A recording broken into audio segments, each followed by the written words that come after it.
Before the Coyotes go to the land down under, the prospects were in Vegas. Let's talk about it. You're Locked On Coyotes, your daily podcast on the Arizona Coyotes, part of the Locked On Podcast Network, your team every day.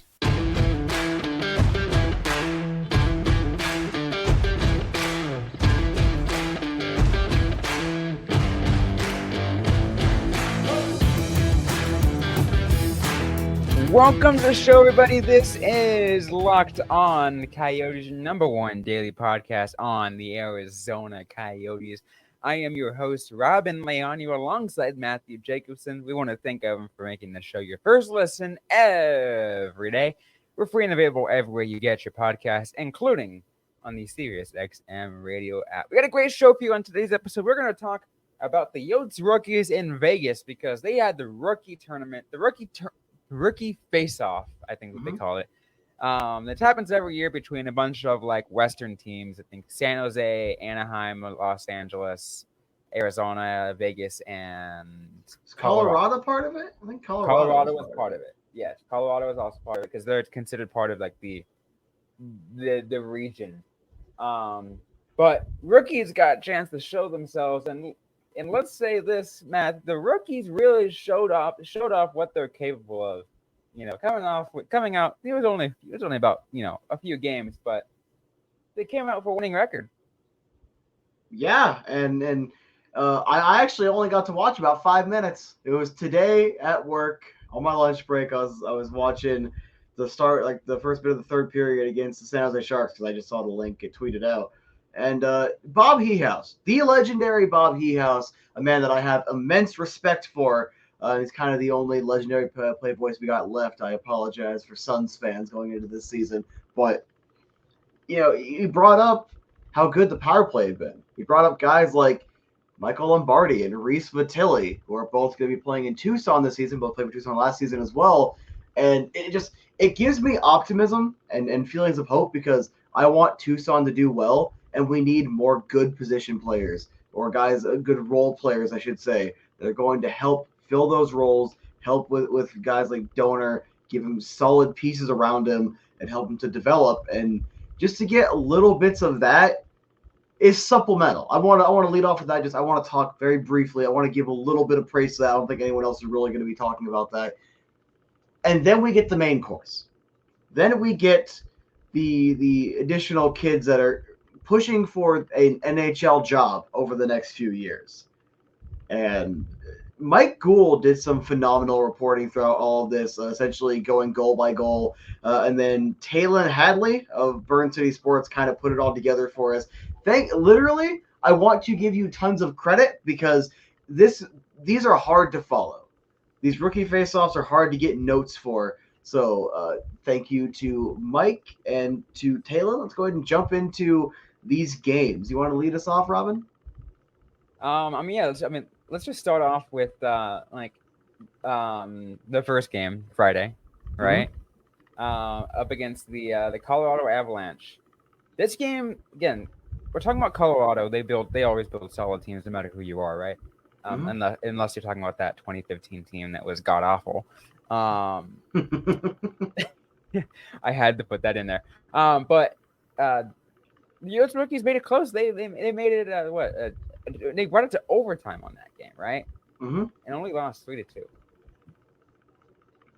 Yeah, and then they followed up with the next. They beat the Kings prospects. I always love when you hashtag beat LA. Then 5-2 against San Jose today. 2-0-1 for the rookies, and I probably should save a little bit of the praise till after the break, but Joshua Doan had 4 goals and 3 assists. And I saw a picture, I want to say it was one of the games he was wearing a C, and it felt so nice to see a C on a Coyote, but seeing it in white was weird, so I still can't fully tell if that was photoshopped or not, but I want more Doan C's, if you will. Imagine him being on the leadership team in the Roadrunners this year. I wouldn't mind him getting an A. Not the exactly. C. That needs to be someone else that's a veteran. He does have He does have experience being a leader, and I did get to speak with a coach. All right, I had to keep it very candid. I get to speak with a coach, and they speak very highly of Donor and his kind of leadership ability. So it's like I wouldn't be surprised if he's within that group. Yeah. I mean, Doan's always been great in general. I got a chance to watch him live in Bakersfield when I was. I mentioned a while back I went to Bakersfield to kind of watch those games. I was just happened to been in town that weekend. And I interviewed Josh Doan. I interviewed his teammate and also former ASU teammate in Colin Tyson. And just kind of talk about Doan's work towards trying to make a playoff push for the Roadrunners. And it was unfortunate that they ended up having to go up against a team that ended up becoming the Western Conference champs, and even went to a Game 7 in the Calder Cup final. So you weren't going to beat the Coachella Valley Birds, but the fact that Doan was there to be a big part of it, and the impact that he made straight from the get-go in Tucson, shows how important he's going to be. This rookie tournament just kind of proves that. Yeah, and he reminds me a lot of Jack McBain. Jack McBain looks like a man among boys, among the rookies. And here's the thing: is I'll go back to P.O. Joseph for a second. All right, I was not very high on him watching rookie camps. When you are this age, you're a younger kid, you should look a few steps above the rest among other rookies. All right, I'm not asking for you to go out there and one-on-one Clayton Keller. I'm saying among other rookies, you should stand out. And McBain, well, obviously slightly older than the other ones last year, but Donor being around their same age, but a year or so older. This is what I want to see. If he can build on it this season in Tucson, this kid's going to get a cup of coffee this year. If he just keeps building, he'll get that cup of coffee, and it's not going to happen this year for a full-time spot, but it's making me more and more confident that it's going to translate and he's going to be an NHLer. But obviously, it's not put the cart before the donor. But I do think that his dad's nickname was the Horse, by the way, if you guys didn't get that reference. But just take it a little slower, but I'm loving what I'm seeing so far. And if he can build up that leadership role in Tucson, this is going to be a really fun couple of years for him. You know what it also kind of speaks to in terms of, I think it definitely just speaks a lot to the scouts that they're able to figure out, which players have good potential. Mm-hmm. But if you think about the players who've grown in Tucson, even if they spent a year or two in Tucson, they end up, they have pretty good development. Some don't, and it just happens. But there are a lot that do.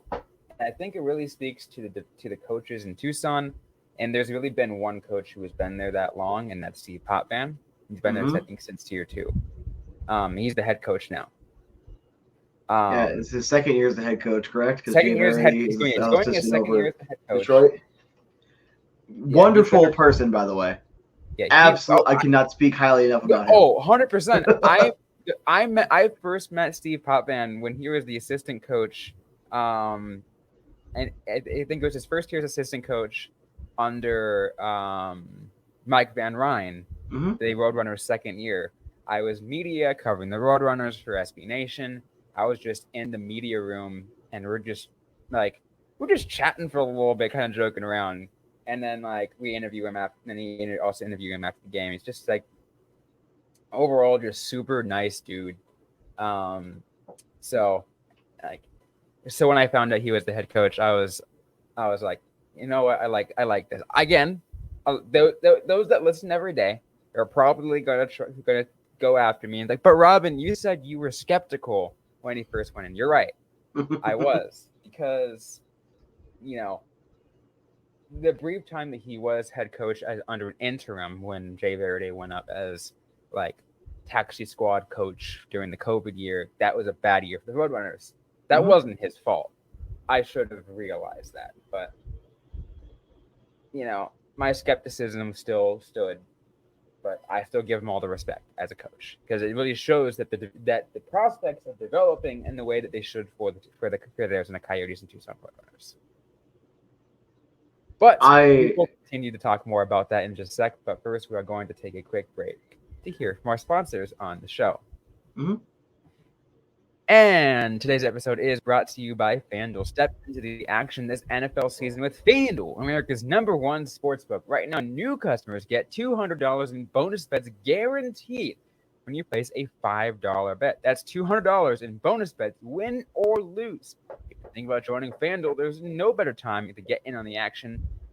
The app is super easy to use, and there's a wide range of betting options, including spreads, player props, over-unders, and more. So visit FanDuel.com/lockedon to kick off the NFL season. FanDuel, official partner of the National Football League.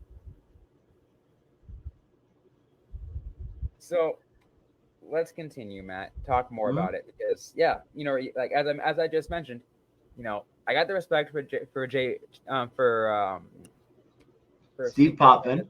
Steve Poppin is a coach. Remember the name, Robyn. Remember his name. He is him. Jake for a second too, because we were just saying in the last segment too. Luckily, I didn't say Mike because that was.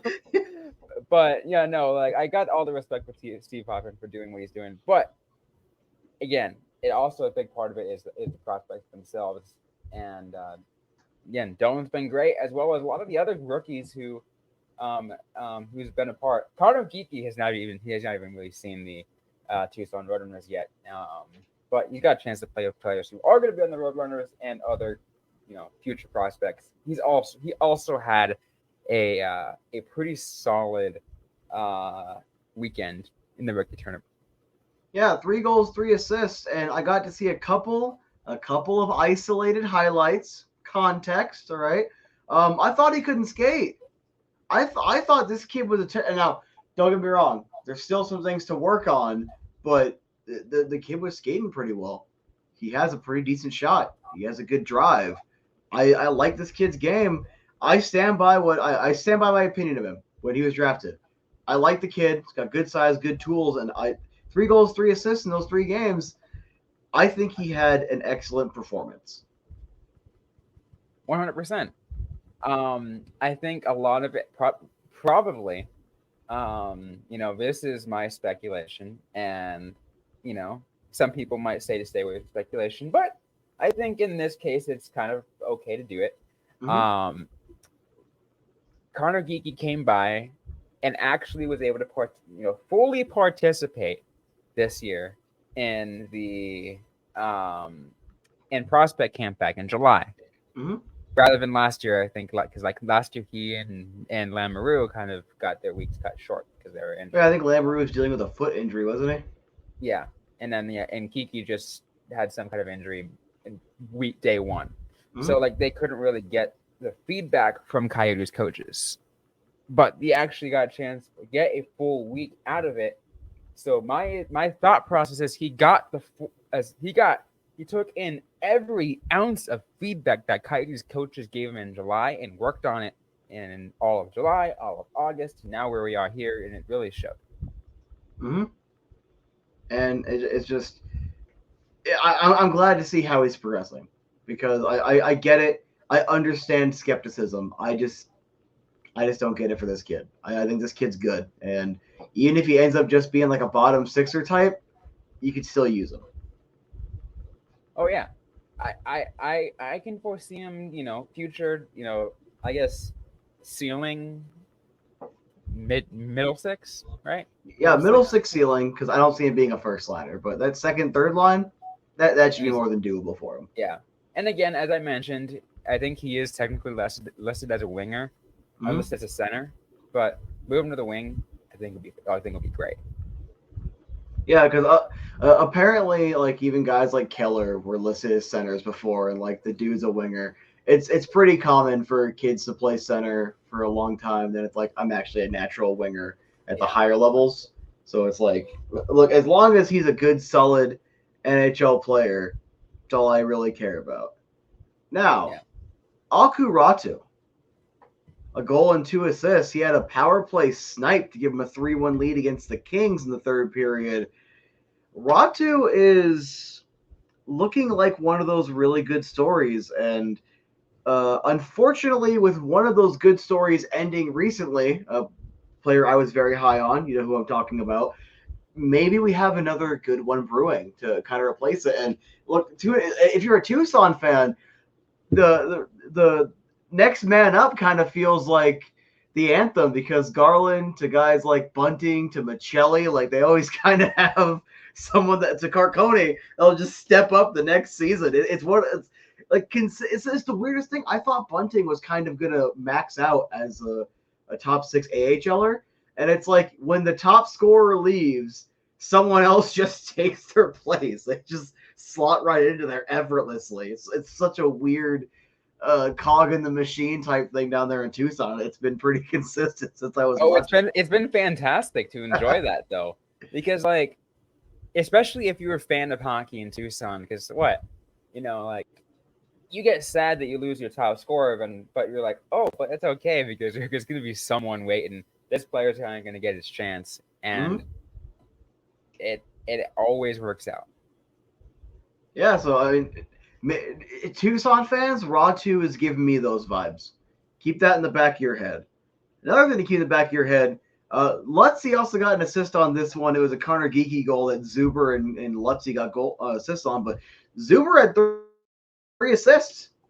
From what I could tell, he looked good. And having a little bit of that offensive upside, it's a little more like the facilitating, which is fine. You need that. That's not a negative, but it's like he's come a long way with his defensive ability. His team won the DEL championship last year, and to see him performing well here, these numbers of above a point per game, up to a point per game. Maverick Lambert was the next one who had 2 assists, but just these players that we just listed, Zuber, Ratu, Donor, Geekie, these are the kids that we needed to see kind of look a step above the rest, and they did. They performed. They did well, and that's what you want. That's what you need, and it just gives me more reason to be optimistic about this team moving forward. Oh, absolutely, and it really gets me to think of like, what the Coyotes have been doing in the building process, and say what anyone will about not getting anyone that can quote play now. They do that. They've been doing some of that, but but it really shows that they're focused, that they really wanted to focus on their homegrown, and to see that case with Doan, with Geekie, with Ratu, with Zuber, with Lamoureux, all those players are coming homegrown, and they're just going to make a big impact. Yeah, and I think the only 2 players that aren't eligible to play in Tucson this year are Lamoureux and Geekie. I think technically Zuber's old enough, but I'm pretty sure he's going back to DEL on loan this year. But these are all players pretty much that are ready to play in Tucson. Yeah, absolutely. So Tucson fans, wait, if you're excited for this year, sure, be excited for this year. Absolutely. Don't not be excited, but be excited for next year.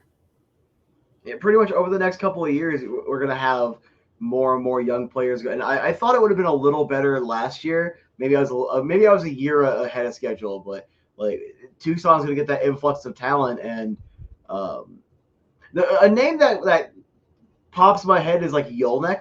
So it's just a random player that is on an AHL Tucson contract, not a Coyotes contract. But it's like you're going to see less of that, less of having to get a bunch of random guys, and that's nothing against Yola. Just that's the name that pops into my head that's been an AHL contract for a couple of years. Like you're gonna see less of a need to have to get as many of those guys as possible because the Coyotes cavalry is finally arriving. So you're finally gonna have those young players, and if Gunther struggles, you'll have Dylan Gunther down there for stretches. Now, part of me thinks that might be really good because that third line is getting a little clogged, and I do not see Logan Cooley being in Tucson at all. I have a couple reasons to believe that. You're not going to sign him out of college and send him down to Tucson. I just don't see it. But, I don't be surprised if Gunther gets a few stints down there. That's high-level talent, high-level goal scorer you're going to be able to see. So I'm gonna make a statement regarding from what we've seen from these prospects, and the impact that the Roadrunners are going to see in the next couple of years. Mm-hmm. I'm going to say all that in just a minute, but first, a quick word from our sponsors.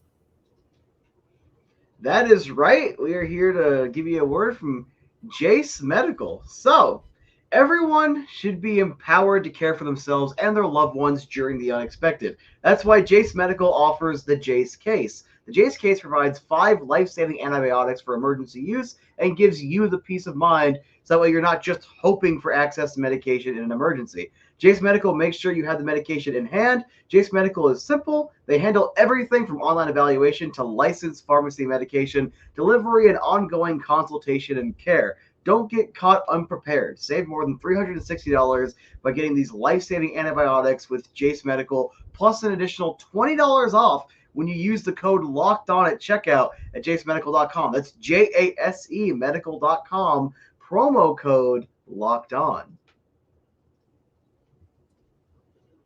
So, Matt, I teased I had a statement in this regard, and this is in regards to the excitement level you should have the Tucson Roadrunners. Mm-hmm. Regarding, this is in translation for the next couple of years from what we just from a little bit what we just saw at the rookie tournament. Mm-hmm. I personally haven't felt this level of excitement in terms of personally since year 2 of the Roadrunners, when we knew that we were going to have Dylan Strom, Nick Merkley, and Lawson Krause in the same line. Those are some names that no one here has heard in years, minus Lawson Krause. I know, but those players. I mean, Nick Merkley unfortunately just got his career cut short to injury. Dylan Strom just did not work with the Coyotes organization. But Dylan Strom's a fine player. NHL player, by the way. Yep. But that year, going into that year, the excitement level that there was for the Roadrunners, because they knew that team was going to be so gosh darn good that it would just be dangerous. Like it reminded like when going into that year, I was like, this team has it was around December when I during my writing for the Roadrunners, I started already making article titles with the initial title called Calder Countdown. So I was like, this team has the inner workings of becoming a Calder Cup caliber team. They didn't end up making that far. They ended up losing in the second round. But that's the level of energy I'm going to be feeling the next couple of years. Yeah, and I'm the optimistic type. So anyone that's followed me has known over the last couple of years, I've seen Tucson as kind of being ready to get some good talent, infused in there. It's going to depend. They're going to have another addition or two, obviously, in the offseason throughout the training camp process. But I'm really interested to see how this plays out, because they should be more consistently in the playoffs. You shouldn't have the miss in the playoffs they did the couple of years before last season. So it's Tucson fans are going to have a lot to be excited about. And Joshua Doan is a Tucson Roadrunner. He is a Tucson Roadrunner. He is a Tucson Roadrunner. There you go. One thing that just made me think about it. It is going to piss off a lot of the Tucson Roadrunners fans because this happens, and I've heard it happen once or twice already. But it's just going to make it even more fun. Every game, they do. I'm pretty sure you've been to enough Roadrunners games to know that they do this. They do this or that for every player. And you know where I'm going. I know where this is going already. If you've been to a Roadrunners game, you know exactly what I'm talking about. Where one of the this or that is U of A or ASU. We already know what Josh Doan's answer is going to be. and the entire building is just gonna hate it. Well, guess what? Y'all can suck it up, okay? Because you suck down there, all right? You suck. ASU for life. Whoa. Let's not go that far, okay? look, all right? I was down there, and whenever they were like this and that, I was like, forks up, let's go. I think I even had an ASU hat on. All right, 100%. If donor disappoints me, all right, I'm gonna unfollow you on Twitter. Take that, Josh. Honestly, that would be hilarious if he says U of A. Just to please everybody. No, he'll say forks up, baby. He probably will. Because I think there was I've never been. There was a Roadrunners player who actually did do that. He got booed. I was there for it. I think it was at that one of those games. I was like, oh, one person said ASU, but like Aiden Hill said U of A, and I was like, well, Aiden Hill sucks then. Stanley Cup champion, Aiden Hill. But oh, was it Tyson? I think it was Colin Tyson. Speaking of which, oh yeah, it might have been that. And then it was like even further back. He was several years ago. But what I was getting at though, on other notes, I cannot wait till the scrimmage, the exhibition game between U of A and ASU at the Mullet. It's only a couple weeks away. That's gonna be a wash, and you know it. It's not even gonna be. It's not even gonna be a contest. You know what? I don't care what the score is gonna be. I'm gonna be there, and I'm gonna wear my U of A gear, all my U of A gear. Your U of A gear sucks. You actually went to your school. I just wanted to go to my school, but I'm still simping for him. Yeah, and even though I'll still talk crap about my own school every now and then, just not on camera. Well, we got to talk more crap on camera because like U of A sucks. I only tolerate Tucson because you have the Roadrunners. If it was up to me, the Roadrunners would be in Prescott Valley. I much prefer driving up north Tucson to the Wranglers Arena. Arena. City, and you know it. I wouldn't know because I Iggy's sucked. That was the only I went down there, had Iggy's, and that sucked. Where'd you go to Iggy's? So I used to do low voltage cabling, and I was working for this small 3-man company. So we went down to Tucson. We had to work on the intercoms at Burger King's, and I went to Iggy's there. I think my wife and I went again. I'm like, I don't know, this just kind of sucks. And then I usually get Carl's Jr. down there. I'll just. What'd you get from Iggy's? What the hell did I get? This is it's 3 years ago. You're putting me on blast. I got one of those strawberry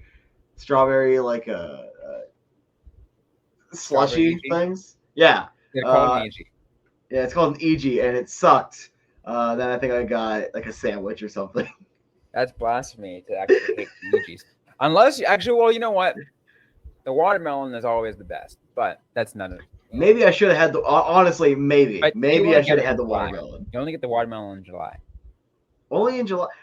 All right. You know what? I got 30 seconds. I'm going on my soapbox. All right. Can we have a freaking discussion about why stuff like the Red Bull slushy at that one restaurant, or Red Bull infusions or whatever, or certain strawberry Frosties are summer only? I'm like, dog, if you let me, I'd buy that stuff year round. I want a Red Bull slush year round. Are you summer only? The amount of times I'm getting off work, it's 11:30 at night. I'll go for a Red Bull slushie. That's free money. What are you doing? I don't know where that came from. What are you doing? Oh, I'm with you right there. Anyways, though, we're out of time on today's episode of the Locked On Coyotes podcast. If you like what you heard, don't forget to leave a review, comment, subscribe if you have yet to already. We're available everywhere you get your podcasts, including on YouTube and the Sirius XM radio app. Don't forget to interact with us on social media. We're on Facebook, facebook.com/LockedOnCoyotes, and on the app formerly known as Twitter at @LO_Coyotes. I'm personally at Robyn_Leonio. Matt Jacobson is at the AZ Sports Guy.